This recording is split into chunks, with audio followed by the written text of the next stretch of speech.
Mic check. 1 2 1 2. Mic check. Mic check. 1 2 1 2.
Well, good afternoon. We're here in Columbia County. I've got CFO Jimmy Petronas with us, Kevin Guthrie, our Division of Emergency Management Director, Adjutant General for National Guard Major General Haas. We have Columbia County Emergency Management Director Shane Morgan, Sheriff Mark Hunter from Columbia County, and Representative Chuck Brannon. This storm is going to impact inland counties, and particularly in northern Florida. You are going to see significant impacts. You know, the contours of that will obviously be determined by the exact path of the storm, but I think you're doing the right thing to be prepared. So we're talking about counties like Columbia, we're talking about counties like Hamilton, Madison. All those counties are going to be affected by Hurricane Idalia. We are monitoring some of these computer models. You may see the National Hurricane Center update the track in either 2 o'clock or the 5 o'clock advisory. There are models suggesting that this is going to take more of a westward shift that could bring it into areas like Jefferson and Leon and Wakulla area even. And people have known that this is a possibility, and I know all those counties are making preparations, but that is something to look out for. There's still a range of uncertainty here. They're going to be updating this track as the day goes on, and we will have probably better resolution on that as we get to the 2 or the 5 o'clock advisory. But that is a possibility. We've been in contact with all the local officials in all these areas, and I know people have been making preparations. So continue to do that. The state is already starting to feel some effects of this in the southern part of the state. You're going to start to feel some effects of it in the northern part of the state, probably later tonight, the beginning of tomorrow morning. We have expanded our executive order this morning. We now have 49 counties total. We've added Brevard, Orange, and Osceola counties, and so, you know, pretty much that top of the state all the way into central Florida, maybe excluding some of the farther western panhandle counties, but there's a huge number of counties that are going to feel impacts from this, and we want to make sure they're able to do what they need to do. We're proud of all the staging that's been done, particularly for power restoration. We're now at over 25,000 linemen as of this morning. That is going to be over 30,000, approaching 40,000 by the end of today. And the goal is when the power, and you are going to lose power if you're in the path of this storm. You should assume that that's going to happen. And the goal is going to be rapid restoration of power. Some of the parts where this storm is projected to go are a lot of trees. There's going to be a lot of branches, a lot of trees. There's going to be a lot of power lines down. Just expect that. There's a lot of manpower that's going to go to address it, but it's definitely going to be something that is going to require a lot of manpower and a lot of attention. So power restoration is something that is very, very important, and we want to thank all the utilities that have marshaled. We've got people coming from southeastern states. We've got people coming from Nebraska coming to Florida to be ready to go to restore power here in the state of Florida, and we think that's important. The local municipalities that have utilities, some of the electric co-ops, all those, please accept the mutual aid. We want to be able to have as much manpower as possible to get that power back on for all of your residents, and we know how important it is for so many Florida residents to be able to get back online. But you should prepare to have some time without power if you're somebody that's in the path of the storm. And by the path, it doesn't mean just in the cone, because there's going to be impacts that are going to be outside whatever the National Hurricane Center says is the path of the storm. There have been evacuation orders issued for people on coastal areas, barrier islands, low-lying areas. You still have time, particularly if in the northern part of the state, you have time to be able to evacuate. You don't need to drive hundreds of miles. You don't need to try to outrun the storm. Just get to higher ground, get into a safe structure, ride out the storm, then you can go back to your place. But in some of these areas, like a Cedar Key, some of these others, along the Big Bend, you're talking about really, really significant storm surge potential.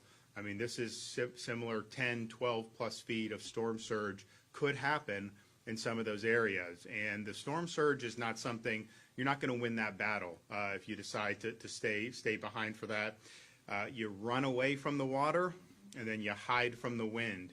And so in Florida, if you get away from where the surge is going to hit, most of the structures that we have, particularly things that have been built in the last 20, 30 years, those are going to be fine for a Category 3 storm. And so you can hunker down there on higher ground where the storm surge isn't going to be a threat. But if you're putting yourself, if you're hunkering down in an area that could get hit by 10, 12 feet of storm surge, that is a life-threatening situation. And we saw that with Hurricane Ian, just how massive the storm surge was. So you are going to see parts of the coast, probably in the Big Bend area, that is going to have really significant storm surge. We actually anticipate the National Hurricane Center to increase their estimates for the storm surge, particularly in the Big Bend, from where it was this morning. So please be advised, you've got time, you've got the ability to do. I know all these counties have opened up shelters. You can go stay with friends, family. I know there's deals on hotels. You still have time to do that if you're in this Big Bend area, but time is running out very, very rapidly. We are working with counties to make sure they have the resources they need to be able to help their residents weather this hurricane. We've had more than 450 active missions. We've fulfilled or will have those fulfilled sometime today, all 450 of them, and I want to thank the Florida Division of Emergency Management for doing that. We're now up to 1.1 million gallons of fuel that is on standby to be able to mitigate any fuel interruptions, and sometimes you have it, sometimes you don't. We'd rather be safe than sorry, so that fuel is there, and that can be deployed as needed if there is an interruption in fuel. We have all 8 urban search and rescue teams from the state of Florida are activated and ready to go. Hopefully they're not going to have anything to do. Hopefully everybody got out of town and there's not, who are in these low-lying areas or in the very vulnerable areas, hopefully there's not a need for rescues, but we assume that there will be, and they're going to be there, and they're going to do their thing, which they do very, very well. We have a lot of assets available. We have 5,500 National Guardsmen. We have Rotary Wing assets. We have Riverine assets. All of that is ready, locked and loaded to be deployed as needed. We have deployed almost 250 Starlink internet devices, and we have over 500 staged that can be sent to areas that need it once the storm passes by. We have 3,000 staged and ready to deploy we have 700, more than 700 personnel, including over 220 cut and toss crew members, with more than 650 pieces of heavy equipment and trucks strategically placed across the state to prepare for cut and toss operations post-storm. That is going to be necessary. Hurricane Ian, because it was a more populated area, the amount of tree debris and some of the others on the road, while there was definitely some, it's probably not going to be as much as this storm will be, because you've got a lot of wooded areas. You're going to see a lot of branches go down, and so we have people standing by to be able to help clear the roads, and that's important just for pedestrian traffic, but also important for emergency response traffic. So that's something that's going to be really, really important. Once the storm passes, or once you lose power, if you use a generator, please use the generator appropriately. You cannot run the generator in your home. You can't run the generator in your garage. You can die from carbon monoxide poisoning. It's got to be outside your house, 20 feet away from doors and windows, and the exhaust needs to be pointing away from your house. So please use that appropriately. There's obviously a need for power generation in these circumstances. We understand that, but make sure that that's being done outside and that there's not exhaust coming into your house. We're going to be heading back after this to Tallahassee to continue with preparation efforts. In the meantime, we'll hear from Director Guthrie, Director Morgan, and CFO Jimmy Petronas. Thank you, Governor, and thank you for your continued support and leadership in this disaster. I'm going to pick up where the Governor left off about generator safety again. Please make sure that that's 20 feet outside your home. I know that we've had a couple of times where we've had people think garages are open. That is not open. It needs to be out away from your garage as well. So please do that. Talked to the Chief Meteorologist for the Division of Emergency Management, Amy Godsey, just before I walked in the door. Again, reiterating what the Governor has already said, we do anticipate seeing some higher level storm surge values coming out of the National Hurricane Center here very shortly. Potentially a track back to the west a little bit more towards Jefferson County and potentially even over into Leon. But what I would ask people to do now, especially if they live on the river, its tributaries in the Suwannee River Valley, of course up here in Columbia County as well, please heed the warnings. If Shane or any of your local emergency managers ask for an evacuation, please do that. You are going to lose power. If you are power dependent, you have to have that. You're going to lose power. We are going to lose power. So please make sure you go someplace that has power that can help you out. I'm not going to talk about how Columbia County needs to handle that. We do have on our website right now at floridadisaster.org/SNR. That's S as in Sam, N as in Nancy, R as in Romeo, SNR. That's our special needs registration, but we are getting into a window where we're going to have to go direct with counties versus us getting that information and making sure it gets down to the county level. So I'll let Shane obviously talk about how he does that here in Columbia County. But again, if there's a doubt, call your local emergency management agency and then listen to your local emergency management official as we move into these next few hours. As soon as the disaster is passed, again, all of the state's resources and all the state emergency response team, the 30-plus agencies that we have, plus all of the mutual aid that is coming from all over the United States, will be ready and quickly responding to it, to include even in the overnight hours. So please stay safe. Please heed the evacuation warnings. Thank you so much, Governor, for all you do for us. Okay, Shane. Thank you, Governor. Thank you, everybody, for being here today. I just want to reiterate what they were talking about. If you do have issues such as you're a special needs patient, you can call in. Our citizens information number is open and active. We opened it at noon today. That number is 386-719-7530, and we can help you get registered for the special needs shelter if that is something that you are wanting to take advantage of and be a part of. The shelters will open at 6 o'clock. We have 5. We have the one special needs shelter, which will be Westside Elementary School.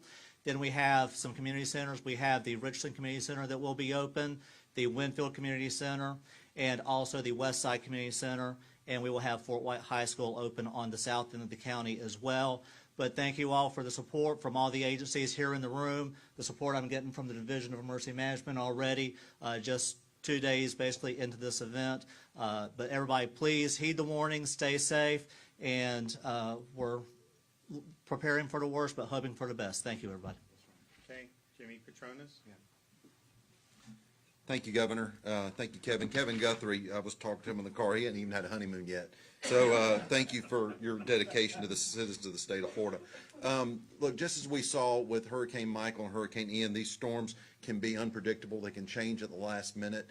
The storm surge that the governor and Kevin have alluded to, you can't run from water. You can't. You just it's too dangerous. There's no structure that can survive the type of surge a storm like this can put out. So the life-threatening surge is something that I really want to just heed on and listen to the evacuation orders by your local officials. As we get into the recovery, you're going to have predators that are going to pre-stage outside those affected areas. And I'm telling you, Mark Hunter and his folks do an amazing job of keeping you safe. But these folks are going to approach you at your doorstep, and they're going to offer to remove trees off your house. They're going to offer to provide you services before the storm and after the storm. I'm just going to let you know, if you feel comfortable giving a total stranger cash at your doorstep, you might as well be setting it on fire, because that's what you're doing. You're not going to be able to get any restitution, any reimbursement back from your insurance company with those type of transactions. Just understand, people that come out immediately after the storm, a lot of times are not of the best intentions. They are going to seize that opportunity to take advantage of you because you're vulnerable. Whatever you do, do not sign anything. You're going to have folks that are going to want to provide services to you, and they're going to say, just sign this document. You may be signing a contract that now is obligating you to services where they're going to charge you whatever they want. So understand, signing something immediately after the storm, you need to get your facts straight, make sure you understand what your rights are. If you have damage, you want to call my office at 1-877-MY-FLCFO, your insurance agent, or your carrier. As long as that's the first call you make with damages to one of those three numbers, you're not going to be taken advantage of. I can promise you that. What you've got after the storm is a need to get those assistance dollars out. We will be setting up villages all over those affected areas and helping people get that rapid dollar in their hand. But I just don't want anybody to come in between you and your dollars that you're owed from the insurance company. You still got time right now. Take out, we're a smartphone society. Get your phone and go walk around the outside of your house. Shoot a video of your house, the fact that the house looks good, that there's no trees leaning on it, there's no broken windows. And then inside your house, take pictures of everything. Take pictures of your wall coverage, your floor coverage, what's on your bookshelves. Because now what's going to happen, if you do have damage, your insurance company's going to say, all right, what was damaged? You're not going to remember, but if you have those photos, you can reflect on those photos and make that inventory to file your claim. You'll also have that photographic evidence on the outside of your house that shows, this is what my house looked like on Tuesday. It was hit on Wednesday, and on Thursday, you've got this really cut and dry photo evidence of what the house looks like. When you give it to the insurance adjuster, they can show and prove that the damage was caused by the storm. All that's just going to streamline the claims process and make it that much easier to ascertain what damage was caused by the storm and what is truly the liability of the insurance company to pay you off. So again, understand all of that. We're going to have our fraud teams out there. The sheriff and his teams are going to be working around the clock to keep you safe. But please, use some common sense. If it's too good to be true, it usually is. And when you see one, thank a lineman. Oh, lineman. I told people earlier today, you know, not all heroes wear capes. Our linemen wear hard hats. And with the efforts with FP&L, with Duke, our municipalities, our co-ops, all working together collectively, please understand, you make their jobs a lot easier when you listen to what our elected officials tell you to do. Downed lines are going to happen. Trees are going to fall, just like the governor said. And you know what? Sometimes it's going to create an event that you can avoid. Please use some common sense and heed those warnings. Governor, thank you for your leadership. Understanding we're going to have urban search and rescue teams from all over the United States staged to hit the road immediately afterwards, and they're going to be going door to door to check on the life and safety needs of those that didn't heed the warnings. I would much rather, like the governor said, I would much rather them not have anything to do other than check the box that there was nobody in the house. So please, thank you for being so cooperative and understanding. We live in paradise. Sometimes Mother Nature likes to show up and give us a haymaker or two, but I promise you we'll get through all this together. Thank you, sir. Great. We've also are in the process, and it may have already been transmitted, but it will be today if it hasn't already, requests of the federal government for a major disaster declaration, and it's our belief that that will be approved based on our conversations with FEMA. So we appreciate that. That'll obviously help on the back end as we do things like debris removal, which is going to be something that's going to be really, really necessary given the path of this storm. And once the storm hits, just to remind everyone, be very, very cognizant of standing water, down power lines. There's going to be a lot of hazards out there as different things have been upended, whether it's power lines, trees, all these other things. And so be very, very cautious. Don't drive your cars if there's a lot of flooding. Don't try to drive through that. It's not going to work out well. For people that live in some of the barrier islands or the coastal areas that can be subjected to a lot of storm surge, these electric vehicles, when they get saltwater intrusion, can catch on fire, and those are very difficult fires to put out. So just be cognizant that we actually had examples of homes withstanding major storm surge during Ian, but then the EV caught on fire and burned the house down. So be wary of that. And it is not just like a normal fire. It's very difficult to put those out. So you still have some time, particularly if you're in the northern part of the state. But by this time tomorrow, this thing will have hit us, and that is going to happen. That's a certainty. Precisely where that eyeball goes in, I think there's still some uncertainty. We know the general possibilities, but it is going to hit and it is going to do damage. So take care of yourself, take care of your family, heed the warnings from your local officials, and just know you've got a lot of people that are staged and ready to go, from rescue to power to food and water to gas. That's there, and that'll be brought on target as necessary. All right, we got any questions? Shanice here for Channel 4, Jacksonville, Florida. Is there any specific concern, specifically in the northeast quadrant with the path? And I know it's going to shift a little bit over time, but for those that are living in mobile homes, we have a lot of people, specifically in Columbia County, but in other counties that are rural, where they could be very vulnerable to that. Well, I think so. That'll be decided on a county-by-county basis. There have been a number of counties that have issued evacuation orders, directives for mobile homes. And particularly as you look in the Big Bend and those coastal counties, there's a lot of mobile home communities, and you're going to end up being hit with a Category 3 storm, and so they have been directed to do. As you get further away from landfall, those are decisions that counties will make. I will say this, I was surprised at how resilient some of the mobile homes were during Ian. There was obviously damage, don't get me wrong, but you actually had some of the newer mobile homes that handled it decent for how strong that was. So I think that's something that the counties are going to have to make a judgment on, and then individuals will have to make a judgment on. But clearly, if you end up with tropical storm force winds in Northeast Florida or even a Cat 1, there are some of the newer manufactured housing that would be able to likely withstand that.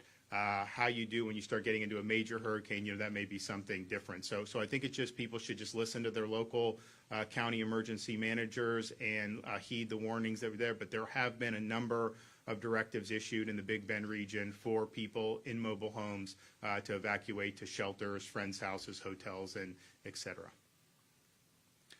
All right, well, we'll have more updates later tonight from the EOC in Tallahassee. Thanks, everybody.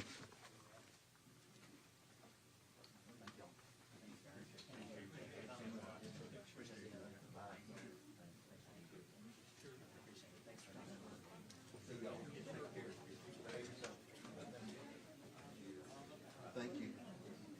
See y'all.